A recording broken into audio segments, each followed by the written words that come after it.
জয়মণি জমিদার বাড়িতে আসছি। প্রায় 100 বছরের পুরনো জমিদার বাড়ি, এখনো এখানে মানুষজন থাকে এবং আমরা অনেক রাতে এসেছি এবং খুবই অন্যরকম একটা অনুভূতি, কারণ একটা ভুতুরে ভুতুরে ভাব রয়েছে, কিন্তু তারপরে একটা ভূতের বাড়ি নাই বলা যায়, কারণ মানুষজন থাকে। আচ্ছা বাবা, তোমার প্রশ্ন করি, এটা তোমরা তো থাকো, এটা কি তোমাদের পূর্বপুরুষের? আমরা তো এটা তো বাড়ি পুরানা না, 100 বছরের। না সেটা হোক, এটা কি তোমাদের পূর্বপুরুষ? জি না, আমাদের এটা আমরা ছিলাম ভারতে, হ্যাঁ, ভারত থেকে এক্সচেঞ্জ করে এই জায়গায় আসছে। এনারা ভারতে চলে গেছে। হ্যাঁ, আর এনারা পুকুরটা সম্পর্কে একটু বলো তো। আমরা শুনতাম যে এই পুকুরে পানি শেষ হয় না। আচ্ছা, এটা কি এই জমিদারের বাড়ি? এটা হ্যাঁ, এটা পুকুর আগেরই পুকুর। কখনো মানে শুকায় না? পানি সেকলেও এক হাঁটু পানি থাকেই। এরকম কিছু আছে নাকি যে শিকল টিকল টান দিয়ে নিয়ে যায়, এরকম কিছু? না, আগে শুনতাম।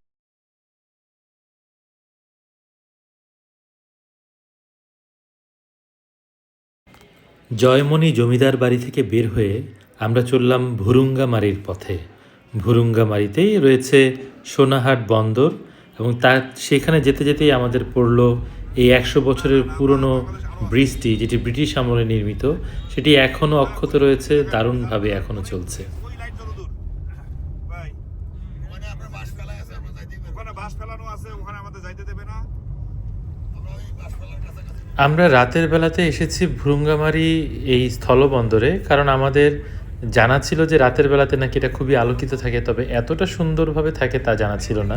তা আমাদের খুবই ভালো লাগছিল, কারণ দুপাশ থেকে লাইটগুলো এত সুন্দর করে জ্বলছে এবং এটা লম্বা একটা রাস্তা এবং দুই পাশে পাথর, যেগুলো ইন্ডিয়া থেকে আমদানিকৃত হয় এবং বাংলাদেশের বিভিন্ন জায়গায় চলে যায়। তো ট্রাকগুলি বের হওয়ার ঠিক আগে, যেটা ফজরের দিকে ওরা বের হয়, তার আগে এটা দুই পাশে দাঁড়িয়ে থাকে। আর আমরা সেই জায়গাটা দেখে দেখেই আমরা সামনের দিকে যাচ্ছিলাম, যেখানে ইন্ডিয়ান পোর্ট বা বর্ডার যেটা আছে সেটা আমরা দেখতে পাবো। এই